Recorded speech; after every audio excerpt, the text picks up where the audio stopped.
Hello दोस्तों। आज हम लोग बात करेंगे यूपीएससी के एग्जामिनेशन के प्रोसेस की और इसमें जो इतना लंबा प्रोसेस है और उसमें कैसे हम मोटिवेट रहें। गीता में श्री कृष्ण कहते हैं कि जो अपने काम से प्यार करता है और अपने कार्य को ही 100% देता है उसकी सफलता निश्चित है। मतलब अगर हम काम को ही प्यार बना लें, काम को ही अपनी मंजिल बना लें, अपना जो प्रोसेस है उसी को एंजॉय करें तो हम सफल हो सकते हैं। देखते हैं कि हम जो है यूपीएससी में बहुत सारे लाखों लोग तैयारी करने जाते हैं।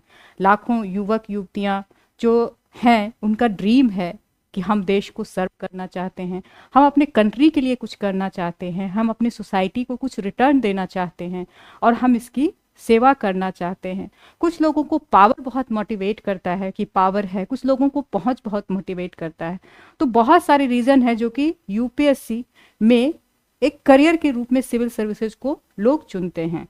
तो हम देखते हैं कि 2025 मीन्स इसमें दिक्कत क्या आती है, सभी के साथ ये दिक्कत है कि ये लंबा जो प्रोसेस है उसमें हम मोटिवेट कैसे रहें। तो मोटिवेशन से आपको मोटिवेशन कैसे मिलेगा जब हम इस चीज़ को समझेंगे कि यूपीएससी है क्या और ये क्या चाहती है आपसे। तो यूपीएससी का प्रोसेस से ज़्यादा ज़रूरी कि आप यूपीएससी को थोड़ा एग्जामिनेशन को समझें कि कितने स्टूडेंट आते हैं और यहाँ पे जो है कैसे यहाँ पे सिलेक्शन का जो क्राइटेरिया निर्धारित होता है। तो देखिए इसमें लिखा भी हमने कि push yourself because no one else is going to do it for you.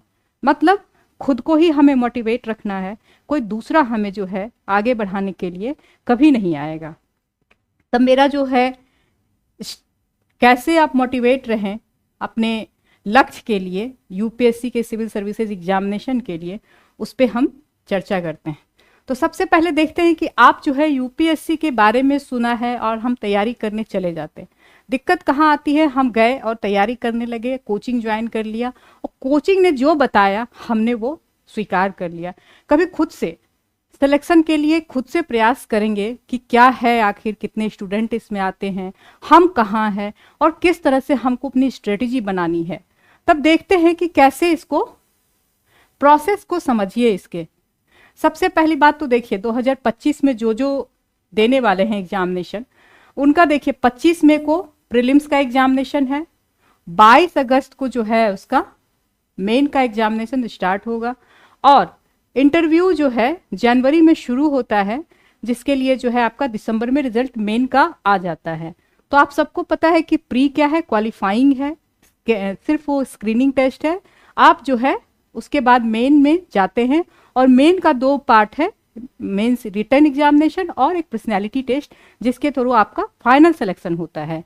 और सिलेक्शन में हम सब चाहते हैं कि हम आईएएस ही बने, ये एक सोच है हमारी। तो हमें उसमें टॉपर आना पड़ेगा और हमें उसमें इतना मेहनत करना पड़ेगा कि सबसे आगे हम ही रहें।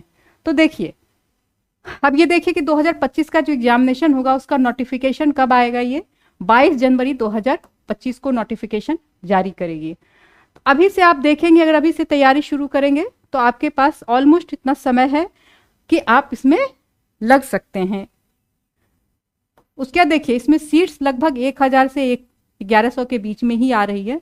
और स्टूडेंट के बारे में बात करें तो चूंकि अभी जो है 2024 का मेन 20 सितंबर से है, तो आप देखेंगे 2024 में कुल सीटें थी 1056 और इसमें जो स्टूडेंट जो फॉर्म भरा था ये 13.5 लाख स्टूडेंट ने फॉर्म भरा था इसमें। उसके बाद क्वालिफाइड मेंस के लिए जो क्वालिफाई हुए थे उसमें 14,627 लोग जो है मेन दिख रहे हैं। जो 20 सितंबर से मेन है वो मेंस का एग्जामिनेशन, 13.5 लाख में मात्र 14,627 है। फिर जब उसके लिए इंटरव्यू के लिए कॉल आएगा तो रिजल्ट जो फाइनल रिजल्ट निकलेगा उसमें 3000 के आसपास मान के चलिए कि रिजल्ट आएंगे। तो आप समझ लीजिए कि ये जो भीड़ है ये बहुत ज़्यादा है, बहुत लोगों का ड्रीम है और सब इसमें फाइट कर रहे हैं और आपको इसमें जगह बनानी है। तो इसको समझना बहुत ज़रूरी है। अब देखते हैं हम कि ये जो एग्जामिनेशन है कितने नंबर पे हम आईएएस बनते हैं। कभी आपने सोचा है, आप जब मैट्रिक में होते हैं, ग्रेजुएशन में होते हैं, तो मार्क्स हमारे सोचते हैं कि मैट्रिक में 90% से कम आया तो हम कोई स्टूडेंट नहीं है। लेकिन आपको आश्चर्य होगा कि अगर यूपीएससी में देखेंगे तो टॉपर के कितने परसेंटेज मार्क्स। अगर आपने 2023 का रिजल्ट देखा होगा, तो आप देखिए टोटल जो है आपका फर्स्ट रैंक होल्डर को कितना आया है, जो फर्स्ट है ऑल इंडिया टॉपर है उसका 1099 आया है, और रिटर्न में उसका कितना है 899 है, 899 है, और उसका पर्सनैलिटी टेस्ट में जो है 200 है। यही दोनों मार्क्स जुड़ के जो बनते हैं सिलेक्शन होता है। तो आप देखिए फर्स्ट टॉपर को 1099 है, सेकंड को 1067 है, और थर्ड को है 1065, फोर्थ टॉपर को है 1059, और फिफ्थ टॉपर को देखेंगे 1049 है। मीन्स आप मेंस का मार्क्स देख लीजिए 899, 892, और जो आपका फिफ्थ टॉपर है उसका 856 है, और ये इंटरव्यू के मार्क्स है, जो फर्स्ट टॉपर है उनको 200 मार्क्स मिले हैं। तो ये देखिए कि अब कितने में ये आउट ऑफ कितने में ये मार्क्स आए हैं। तो आप देखेंगे कि मेंस जो है आपका टोटल 1750 का मेंस होता है, और जो पर्सनैलिटी टेस्ट होता है वो आपका 275 का होता है। तो टोटल हो गए आपके 2025। अब 2025 में 10 मतलब 1099 आया, यानी कि फर्स्ट टॉपर जो है, जो ऑल इंडिया टॉपर है, उसको मार्क्स कितने हैं 54.22। अगर आपने कहीं भूल से मैट्रिक में या इंटर में ले आए तो आपको कोई नहीं समझेगा गली मोहल्ले में कितना कम मार्क्स लाएंगे। आप सोच लीजिए कि आईएएस के टॉपर होते हैं, तो आपको बहुत ज़्यादा मार्क्स परसेंटेज नहीं लाना है। यहाँ पे एक देख लेते हैं कितना 55%, मतलब ये टॉपर हैं। और अगर 54 से लेके मीन्स 1 से लेके अगर 5 तक के रैंक को देखेंगे तो मात्र जो है फिफ्थ रैंक को 51.80, मीन्स आप देख लीजिए 4%, लगभग 3% जो है यहीं पे कम हो गया है। तो नीचे जाते जाते तो कितना ही कम हो जाएगा। तो मैं ये कहना चाहती हूँ कि बहुत डरने वाली बात नहीं होती है कि हम यूपीएससी आईएएस नहीं बन सकते हैं। होता क्या है कि हमने मन में इतना ज़्यादा किसी चीज़ को बड़ा बना लिया होता है कि कभी कभी वो हमारे दायरे से बाहर चला जाता है। तो आप इसको समझिए कि इसमें बहुत ज़्यादा मार्क्स नहीं आने की ज़रूरत है। आपकी स्ट्रेटेजी कितनी अच्छी है उस पर ये डिपेंड करता है कि आप इसका सिलेक्शन क्या होगा। अब देखिए इसका जो क्यों है, तो इसका सिलेबस इतना, लेकिन अब देखिए सिलेबस क्या है, इसका बहुत वास्ट है सिलेबस। आपको पता है कि जीएस है, एक सब्जेक्ट है, उसके बाद आपका एसए का पेपर है, इससे 2 एसए लिखने होते हैं आपको। तो सिलेबस आप देखेंगे कि जीएस मतलब जनरल स्टडी, कुछ भी आपका पूछा जा सकता है, लेकिन यूपीएससी का एक डिफाइन सिलेबस है जिससे आगे वो कभी नहीं जाती है। हमें लगता है ऐसा इसलिए क्योंकि हमने सिलेबस को ध्यान से नहीं देखा है। तो सिलेबस को आप देखेंगे, प्रीवियस ईयर क्वेश्चन को देखेंगे तो आपको लगेगा कि नहीं, ऐसा जो नहीं है कि वो बाहर से पूछती है, लेकिन वास्ट है, तो इसलिए हमको एक सिस्टमैटिक तरीके से तैयारी जरूरी है। फिर दूसरा क्या होता है कि बहुत ज़्यादा टाइम ड्यूरेशन है, ऑलमोस्ट आपको देखेंगे 1 साल लग ही जाता है, ये ऑलमोस्ट 1 ईयर आपको सब लग जाता है। तो इसमें क्या है, एक स्टेमिना बना के 1 साल की प्री देना है, फिर मेन देना है, फिर इंटरव्यू देना है। तो ये स्टेमिना के साथ साथ आपका हेल्थ, आपकी जो मोटिवेशन फैक्टर है वो बहुत ज़्यादा यहाँ पे ज़रूरी है। दूसरा चीज़ है यहाँ पे क्या है कि फाइट बहुत ज़्यादा है। मैंने क्या बताया, 13.5 लाख हैं, उसमें फाइनल सिलेक्शन 1056 का होना है। लेकिन यहाँ पर भी एक बहुत अच्छी बात है कि क्या आपको लगता है कि 13.5 लाख एग्जाम देते हैं? नहीं, 13.5 लाख में 50% जो है वो सिर्फ फॉर्म भरते हैं, मात्र 50% जो है उसमें अपीयर होते हैं। तो मान लीजिए कि 7 लाख अपीयर होते हैं, फिर भी ये फाइट बहुत ज़्यादा है। 7 लाख में आपको 1056 में आना है कहीं भी, तब जाके आपका सिलेक्शन होता है। तब ये क्या कर सकते हैं हम कि कैसे अपना बैलेंस बनाए रखें, कैसे अप्रोच अपना डेवलप करें, और कैसे अपना मोटिवेशन बनाए रखें। ये सब चीज़ तो है, हम इसको समझें और उसके बाद मोटिवेशन को अपना कैसे बनाएं। तो हमने मेन ये जो बनाया है वीडियो आपके मोटिवेशन के लिए बनाया है कि कैसे पूरे साल आप अपने आप को मोटिवेटेड रखें। सबसे पहला जो है, हमको जो सबसे ज़्यादा ज़रूरी लगता है कि आप अपने स्ट्रेंथ को जानिए। स्ट्रेंथ मीन्स हर पर्सनैलिटी में कुछ वीकनेसेस होते हैं, कुछ स्ट्रेंथ होते हैं। तो हम हमेशा तुलना कंपैरेटिव स्टडी में जीते हैं कि अच्छा वो हमसे अच्छा है। नहीं, आप खुद को जानने की कोशिश कीजिए कि मेरा क्या स्ट्रेंथ है और मेरा क्या वीकनेस है। तो एक शॉर्ट एनालिसिस जो है आप कीजिए कि स्ट्रेंथ क्या है, वीकनेसेस क्या है, अपॉर्चुनिटीज़ क्या है और थ्रेट क्या है। तो आप एक डायरी में बना लीजिए इसको कि क्या क्या आपके पास, क्योंकि आप अपने जो अपना जीवन है, जो अपने जीवन को मतलब क्या समस्याएं हैं, क्या आपके अपॉर्चुनिटीज हैं, और क्या आपके अंदर जो है थ्रेट है, क्या डर है, तो ये वीकनेस है, इसको आप बहुत अच्छे से आप ही जान सकते हैं। तो एक डायरी में अपना इस चीज़ को जरूर एनालिसिस कीजिए कि मेरा रिटन पॉइंट बहुत अच्छा है, मैं किसी चीज़ को समझता बहुत अच्छे से हूँ, मैं किसी चीज़ को बताती बहुत अच्छे से हूँ, मैं किसी चीज़ पे क्या है देर तक पढ़ने की हैबिट है मुझे। तो ये जो है आपका स्ट्रेंथ हुआ। कोई वीकनेस है तो वो लिख लीजिए, फिर अपॉर्चुनिटी को देखिए, और फिर अपने थ्रेट को समझिए कि हमारे साथ हम 2 साल चल सकते हैं, उसमें हमारे पास क्या क्या दिक्कतें आ सकती हैं। खास करके यहाँ लड़कियों के साथ थोड़ी प्रॉब्लम ज़्यादा आती है, क्योंकि उनके पास समय कम दिया जाता है, उनको बोला जाता है कि इतने समय के अंदर आप निकाल लें। तो ये लड़कियों को और ज़्यादा एनालिसिस करने की ज़रूरत है, और उनको अपने प्रूफ करने की भी ज़रूरत होती है सोसाइटी में।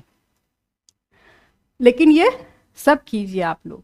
दूसरा बात क्या है जो मोटिवेशन के लिए इंपॉर्टेंट है आपका, कि सबसे पहले बात खुद से क्वेश्चन कीजिए, why do you want to be a civil servant. आप सिविल सर्वेंट ही क्यों बनना चाहते हैं, उसके पीछे क्या फैक्टर है। क्या आप समाज के लिए कुछ करना चाहते हैं, क्या आप अपने पावर के लिए बनना चाहते हैं, क्या आप प्रेस्टीज के लिए बनना चाहते हैं, या ढेर सारी चीज़ें जो है आपके सामने, आप किस लिए बनना चाहते हैं। क्या आपके अंदर इतना स्किल है कि आपको लगता है कि हम जाके वहाँ पे चेंज कर सकते हैं, मतलब जो हम ब्यूरोक्रेसी में जाके कुछ अच्छा कर सकते हैं। तो ये जो है ना आपका, ये जो आपका जो मोटिवेशन फैक्टर है, जब हम खुद को जानते हैं और खुद को हमारा सवाल होता है कि हम क्यों बनना चाहते हैं, इसको जरूर डायरी में लिखिए कि हम आखिर क्यों बनना चाहते हैं। दूसरे कोई कारण से बने, लेकिन मेरा मोटिवेशन फैक्टर क्या है आईएएस बनने का, ये आप जरूर लिखिए। तीसरा चीज है कि एंजॉय द प्रोसेस। देखिए, हम लोग जब तैयारी करते हैं तो 2 चीज़ है, एक तो है प्रोसेस, मीन्स रास्ता है, प्री देंगे, मेन देंगे, इंटरव्यू देंगे, और दूसरा है कि हम हमेशा सोचें कि अरे हमारा आईएएस में सिलेक्शन होगा या नहीं होगा। जैसे ये सवाल आता है मन में, आप देखेंगे मोटिवेशन आपका पूरा गिर जाएगा। आप कृष्ण भगवान से सीखिए गीता में। अगर आप लोगों ने महाभारत, मुझे लगता है कि इंडिया में हर कोई इस चीज़ को तो जरूर देखता है और समझता है। तो कृष्ण जैसी पर्सनालिटी को देखिए कि वो जहाँ होते हैं 100% वही होते हैं। अपने काम को फोकस कीजिए, आप जो है अपने वर्क को फोकस कीजिए, अपना जो प्रोसेस है उसको एंजॉय कीजिए, और रिजल्ट पर ध्यान मत दीजिए कि रिजल्ट में क्या होगा, क्योंकि रिजल्ट हमारे हाथ में बहुत समय में नहीं होता है। और दूसरी बात ये होती है कि अगर हम काम पे फोकस होते हैं तो रिजल्ट अच्छा होता ही होता है, इसमें भी कोई दो मत नहीं है। तो आप वीडियोस देखिए अच्छे, कैसे लोग अचीव करते हैं, कैसे लोग आगे निकलते हैं, है ना, किस तरह से प्रोसेस। जैसे एमएस धोनी का भी आप देखेंगे, उन्होंने भी इंटरव्यू में यही बोला है कि मैं हमेशा प्रोसेस को एंजॉय करता हूँ, रिजल्ट पे ध्यान नहीं दो। अब सबसे ज़्यादा रिजल्ट किसने दिया है, तो उन्होंने ही दिया है।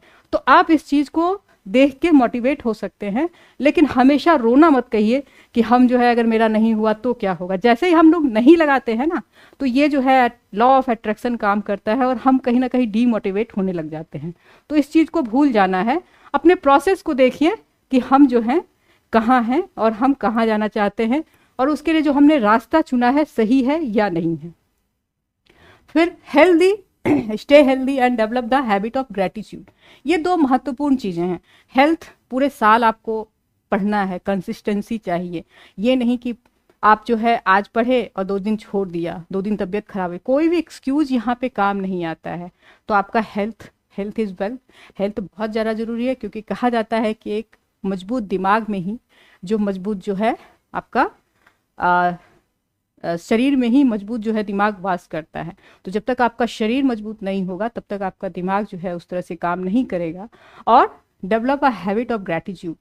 जो भी आपके सामने है, हर दिन आप जरूर एक ग्रैटिट्यूड अपने मन में लाएं कि जो भी है आपके पास उसके लिए जरूर धन्यवाद देना सीखें। माँ हो, पिताजी हो, समाज हो, किसी को भी जिसको मानते हैं आप, उनके प्रति एक ग्रैटिट्यूड की भावना से भरें जो भी आपके पास है। क्योंकि समाज में बहुत सारे लोग हैं जो तैयारी करने की भी नहीं सोच पाते हैं। तो ये बहुत बड़ा साहस है और बहुत बड़ी बात है कि आपने इस चुनौती को स्वीकार किया है। तो इसके लिए भी आप ग्रैटिट्यूड रखें। उसके बाद क्या है आपका, बोर्डम किल्स। मतलब जो अगर हम पढ़ते पढ़ते क्या होता है ना, बहुत बोर हो जाते हैं। किसी किसी की आदत होती है कि दिन भर पढ़ते रह गए, 24 घंटे हम पढ़ते, लेकिन आपको पता है कि हम बहुत देर तक लगातार नहीं पढ़ सकते और बोर बना देते हैं स्टडी।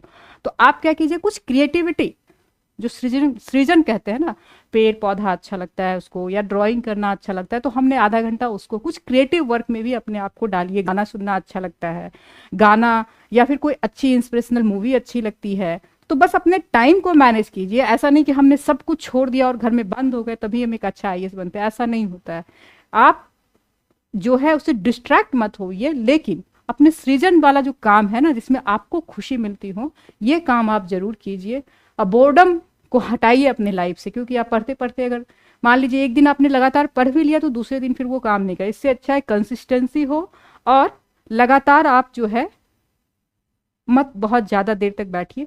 जब आपको बोर लगने लग जाए तो जाइए और कुछ क्रिएटिव वर्क कीजिए। फिर जो चौथा चीज़ है, रिकॉर्ड योर प्रोग्रेस। हम करते क्या हैं कि हम हमेशा अपने कमियों को देखते हैं, मैंने पहले भी बताया, लेकिन आप जब देखेंगे कि हम कहाँ थे और कहाँ आए, अपने पक्ष को देखिए, मजबूत पक्ष को देखिए कि अच्छा हमने तैयारी शुरू किया था तो हम यहाँ थे, अभी हम यहाँ हैं और हमें इतना जोड़ने की ज़रूरत है। तो जब आप प्रोग्रेस को रिकॉर्ड करेंगे कि कल हमने अगर हिंदू में ये इतना पढ़ा था तो आज हमने इतना देखा, आज हमने आगे आए, तो आप अपने हमेशा रिकॉर्ड को अगर देखेंगे तो फिर प्रोग्रेस को देखेंगे, तो मतलब पॉजिटिव चीज़ को देखेंगे, तो आपके अंदर जो है मोटिवेशन ज़्यादा आएगा। फिर आप चूंकि आईएएस बनने के लिए गए हैं तो आप लबसना का वीडियो जरूर देखिए, कैसे लोग वहाँ रहते हैं, कुछ मोटिवेट करता है वो कि लगेगा अच्छा मुझे भी जाना है वहाँ पे।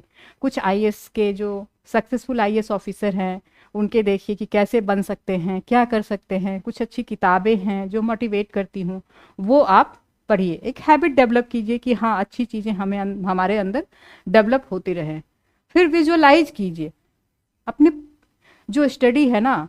हम लोग क्या करते हैं कि पढ़ते हैं, पढ़ते बहुत हैं, उसके बाद रख दिया हमने बंद करके, नहीं, उसको विजुअलाइज करना शुरू कीजिए कि हमने जो पढ़ा है, जो हमने देखा है, जो हमने समझा है, वो हम कितना ज़्यादा उसको अपने अंदर ले आ पा रहे हैं। फिर एक अच्छा इन्वायरमेंट बहुत ज़रूरी है, घर साफ सुथरा होना ही चाहिए आसपास। उसके बाद क्या है, हेल्दी लाइफ स्टाइल हो थोड़ी। उसके बाद क्या है आपका ग्रुप डिस्कशन, एक ग्रुप अच्छा बनाइए इसमें कि आप अच्छे से डेवलप कर सकें। क्यों होता है ना, आइडियाज जो हैं हमेशा, जैसे मेरा एक पर्सपेक्टिव होगा लाइफ का, आपका एक पर्सपेक्टिव होगा लाइफ का, लेकिन जब दो लोग डिस्कशन करते हैं, एक हेल्दी डिस्कशन होता है, तो कुछ हम सीखते हैं और कुछ हम सामने वाला को भी सिखाते हैं। तो इससे क्या होता है ना कि हमारे अंदर जो चीज़ें हैं वो डेवलप होती हैं, जो हमारे अंदर कमियां हैं वो धीरे धीरे कम होती हैं और हम जो है उन चीज़ों को स्वीकार करते हैं और आगे बढ़ते हैं। लेकिन कभी भी इसको डिबेट मत बनाइए, इसको डिस्कशन बनाइए, लड़ाई झगड़ा का केंद्र मत बनाइए कि मैं ज़्यादा जानता हूँ या तुम ज़्यादा जानते हो। ये जो है बिल्कुल बेकार चीज़ें हैं, क्योंकि हम डिबेट में पढ़ेंगे तो कहीं नहीं पहुँचेंगे, लेकिन अगर डिस्कशन किया, हेल्दी डिस्कशन किया, तो उससे कुछ ना कुछ आपको रिजल्ट आएगा। और कोई इंस्पिरेशनल स्टोरी को पढ़िए, कैसे लोग आगे निकलते हैं जब भी समय मिले। वही मैंने कहा क्रिएटिव वर्क में मतलब थोड़ा बहुत जब आपको पढ़ने का मन करे तो पढ़िए। तो ये थी कि आप जो है मोटिवेट कैसे रहें। ये तो हमने एक प्रोसेस बताया, लेकिन आफ्टर ऑल रहना आपको ही है, तो इसलिए रास्ता आपको ही ढूंढना होगा। लेकिन ये सब चीज़ें करने से क्या होता है ना कि थोड़ा सा आपके अंदर मोटिवेशन फैक्टर आएगा और हमेशा अपने जर्नी को एंजॉय कीजिए। इसलिए मैंने लिखा है focus on your goal, enjoy your journey.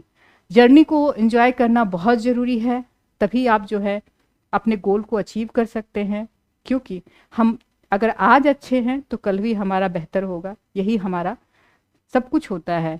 तो हम हमेशा आज में जिए, आज में कार्य करें और हमेशा फोकस्ड रहें और 2025 का जो आपका लक्ष्य है इसको अचीव कीजिए। इसमें आगे मैं सिलेबस बताऊंगी कि क्या यूपीएससी के सिलेबस हैं, कैसे उसको तोड़ें, कैसे पढ़ें और कैसे उसके साथ आगे जाएं। तो अगला वीडियो में ये ज़रूर बताऊंगी। तब तक के लिए धन्यवाद।